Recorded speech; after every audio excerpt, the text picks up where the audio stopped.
a variety of things we're covering, but kind of interesting because it covers a lot of different areas of technology and learning. Stephanie Shipton is going to be talking about something that's planned right now in terms of digital means of curriculum. So it's a big initiative and really interesting, so we thought we would share that as a coming attraction. Yes, so thank you, Tammy, and I want to thank the principals that spoke today too, because I'm not sure if everybody's familiar, but we're in the middle of a 4-year, almost systemic overhaul of the entire education system, and the principals are really the ones that are bearing the brunt of the work, bringing that to life in the classroom, so they've done a fantastic job. So I want to thank them for taking the time to be here. How many folks in the room are familiar with the Common Core State Standards? It's a term that we've thrown around a few times. So if you are, could you raise your hand? Okay, perfect. It's good. I love talking about the Common Core. So the Common Core State Standards are essentially the state's new academic standards. So what that means is we have a new set of expectations for what kids need to know, but also what they need to be able to do by the end of each grade or grade span. So when we talk about the Common Core, that's what we're talking about, really the expectations for kids.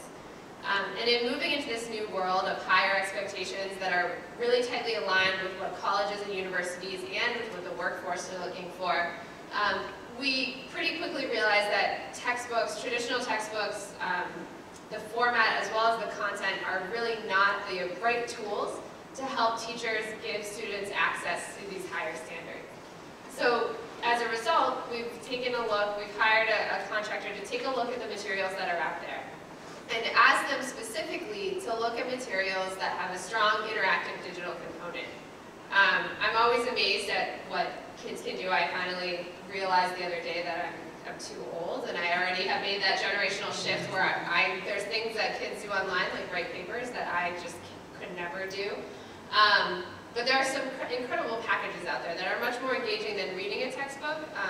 Packages that include videos, streaming videos from the internet, links to direct web resources, and really almost more learning management platforms where the teachers can really be true facilitators of learning and of content, as opposed to being tied or feeling like they're tied to a textbook. So we're currently reviewing those materials for alignment to the new standards and for their quality, which is something that schools on their own may not have had the resources or the time to be able to do. So we're doing that for them as a state to try to help that process, including teachers and principals in the review. Now, because we're looking at these interactive, engaging digital materials, we also know that not all students have access to the computer, to a computer, to the internet at home, even in taking into consideration public libraries. So we're moving towards a one-to-one strategy, really building off of what some of the schools who have already piloted this approach have learned. So schools like Benjamin Parker, schools like Kaimuki Elementary School in the Big Island, to really capitalize on some of the lessons that they've shared with us. So the first step that we're doing is we're taking a look at the infrastructure. We heard loud and clear that if our infrastructure isn't in place, then it's a no-go. And I think David will talk a little bit more about the details there. So we're phasing this in over time so that schools in complex areas come on board when they're ready, or that we can prioritize schools in complex areas so they can come on board sooner and be ready sooner. And then a little bit more broadly, looking at how we're thinking about technology strategically across all of our projects, we're really focused on technology as a strategy to support curriculum, instruction, and assessment. And if some of you have heard Assistant Superintendent Patricia Park from the Office of Curriculum Instruction and Student Supports, she is very focused on what can we do as a state to support those three areas, because those are the three main drivers of student success. Maonica mentioned the DSI system and the additional items that we're adding into that. So that's one of our strategies to help support those three main factors: curriculum, instruction, and assessment. Angela's talked about their My Future Hawaii portal. As part of integrating technology into our work, we have a set of STEM resource teachers, so there are 12 of them that go out into schools and work directly with schools to increase student access to science, technology, engineering, and math. And so we've partnered with Hawaii P20 to create a STEM virtual center that connects their My Future Hawaii portal with a social networking site that schools can use called Edmodo, where teachers can collaborate with each other about STEM and different projects and opportunities, but they can also collaborate with students in a setting that is familiar to them. So Edmodo looks very similar to Facebook. functionality.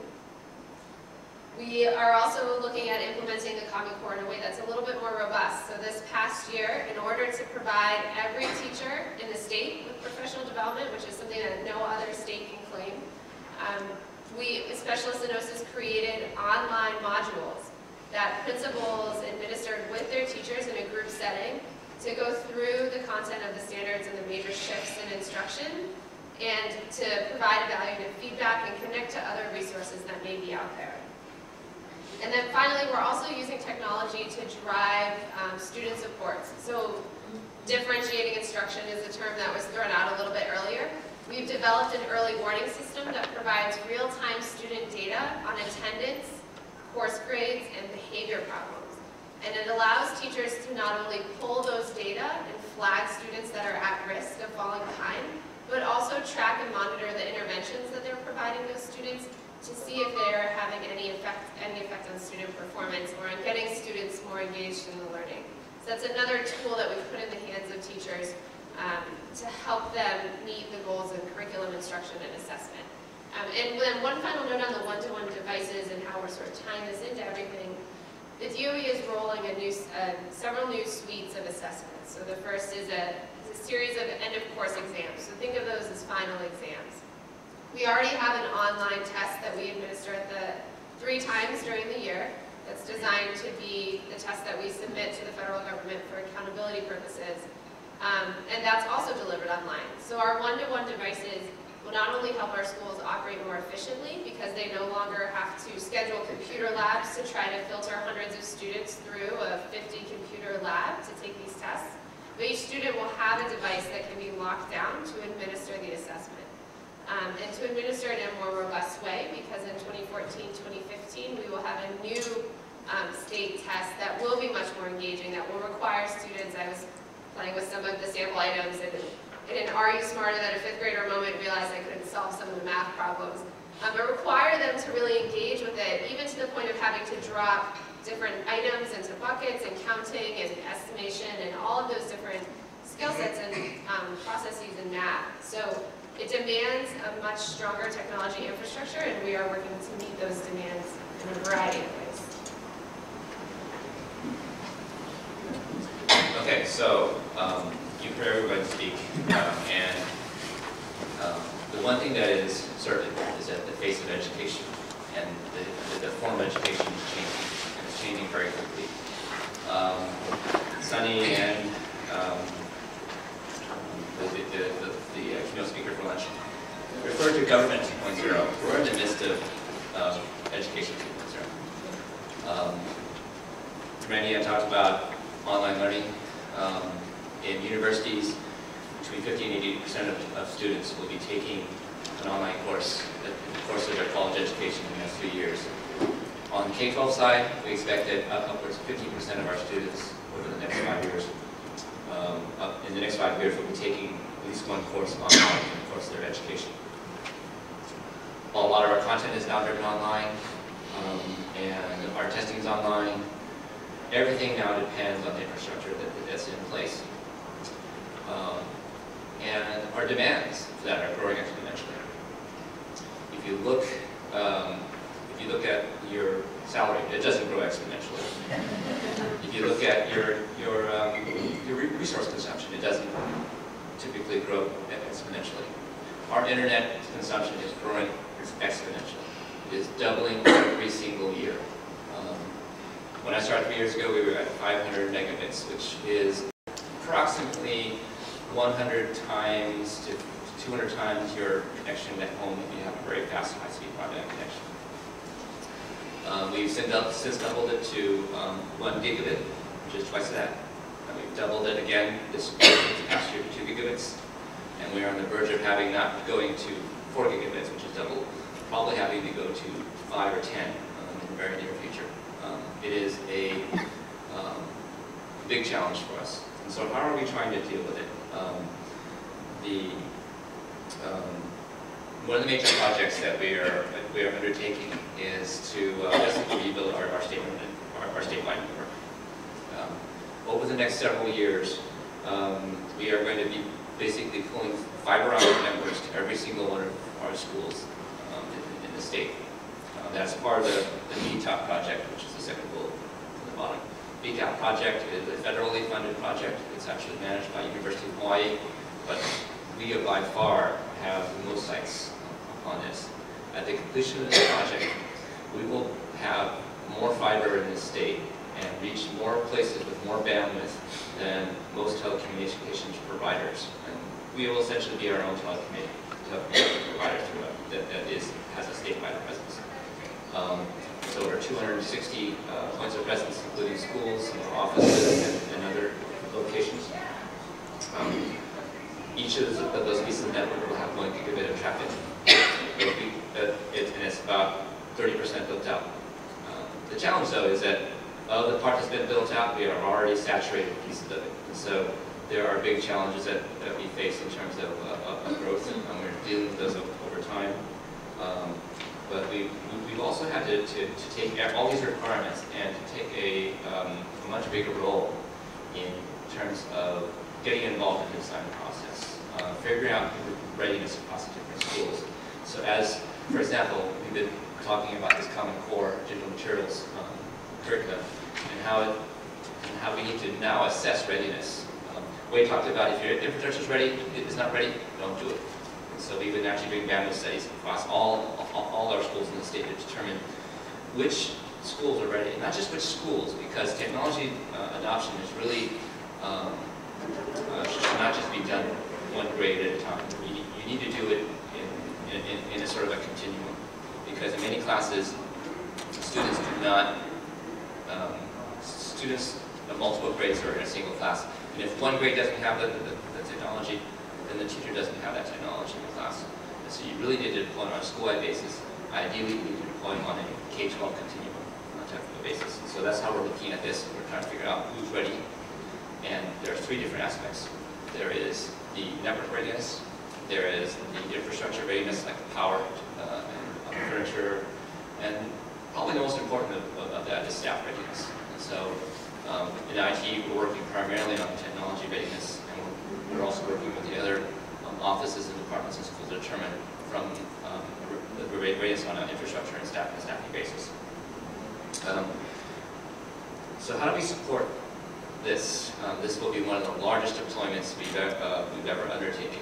170,000 students with devices, all on the internet at the same time, and driving bandwidth that we probably have never designed for. And so the converged network infrastructure project actually takes the network inside the school and forklifts it, basically completely replaces it and redesigns it based on a wireless infrastructure. It is a very significant project. It's going to cost us millions and millions of dollars, but we know it's the direction that we have to move towards. And the other thing that we're doing is we also want to re-engineer how we're delivering a lot of this content. So we know that if you deliver content straight out of the internet and all of it out of the internet, you're going to saturate at a certain point in our network. So trying to put content at strategic points in our network so that it's the same concept as where do you put a reservoir? Do you try to put a reservoir near your customers or far away from your customers? If you put it far away, you need a lot more infrastructure to bring that to the customer. And so we're trying to put the supplies of our technology and our content closer to the students, while at the same time give them options to get content wherever they want. The other thing that we're doing is we're trying to leverage our economies of scale. Hawaii's not a big state, and as we started thinking about this several years ago, about how are we going to position ourselves from a one-to-one perspective, we wanted to look at how can we work with other states in terms of one deployments and get some lessons learned, not just learning from our own schools, but learning from other states entirely that have done statewide one-to-one projects. And so we've collaborated with the states of Maine, which has had a one-to-one program for about 11 years. We've also been working with Vermont and Rhode Island, and we're doing joint procurement under the guidance of the National Association of State Procurement Officers. And we're doing a 4-state RFP for a device. And we just didn't want a device dropship to our schools.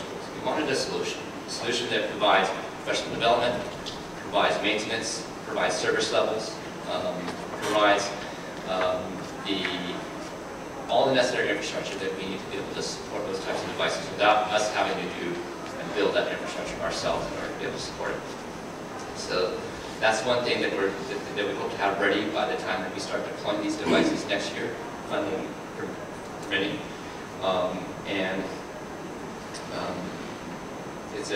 it's something that we believe is going to be a big part of our strategy. The other thing is device. When I say device, it could be a laptop, it could be a tablet. Some things that we've learned is that there is a gap in our staff. A lot of our staff in our teacher force are baby boomers, and there's a technology gap. And so we believe right now that leaning a little bit more towards a tablet type of device will help narrow that gap a little bit, because our staff and the general public as a whole tend to be more comfortable using tablets than they are using laptops to deliver instruction. So those are the kinds of things that we have under consideration. We are dramatically looking at increasing our bandwidth, not just by leaps and bounds, but by just huge orders of magnitude.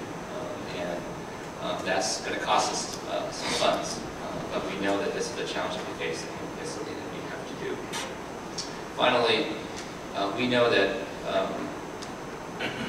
as a state, over the past 20 years, we've changed the way that we do communications.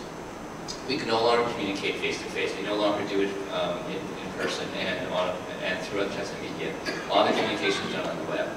And so a lot of our strategy is around how do we change our communication strategy so that we leverage all of the Web 2.0 tools that are out there. And part of that is a major redesign of our DoD website. Not just to reface it, but to come up with ways that we can engage the different stakeholders that would come to our website, whether it is a student, it is a parent who wants to check on their kids, whether it is an administrator that wants to check on the status of their schools, or whether it is the general public that's looking for information on moving to Hawaii, for example. And so we want to create those customized experiences for audiences, and that's a part of a major redesign of our web presence. So just a few of the things that we're working on, a lot on our plates, and our team is heavily engaged in everything. That was a lot we just put into. People have questions. We covered a lot of ground, so people have questions about what they heard, or clarifying questions, or questions about where things are going. Yvonne? Sorry, a question for Wade. Oftentimes when folks hear about putting computers in the hands of students and having them take it home with them, how did you guys prepare for, like unauthorized access issues that maybe parents or older adults accessing websites that they shouldn't? How did you guys manage that? We didn't tell the kids, in school they're kind of locked out of different systems. We didn't tell them that when they go home it's not. That's one, but we did check, we did random checks of other kids, and the violations we did find were kind of minor. It wasn't our kids doing it too, it was like downloading of music and things like that. The kid would open their computer in class and the music would play and my teacher would automatically send it up. It was from a sibling or a parent doing it. The kids will surprise you. If you teach them the right way, and we did a lot of education on appropriate use, and we expect that as one of our goals. But if we block them from everything, you're not teaching them how to be an ethical user of technology. You're just blocking them from using it, right? So we have to trust that they would be ethical users of technology. But we did have things in place in case they did violate it, like deep freeze, where we would erase whatever they had on their computer, so they would have to, send it to us early. Things like that. But it was a work in progress.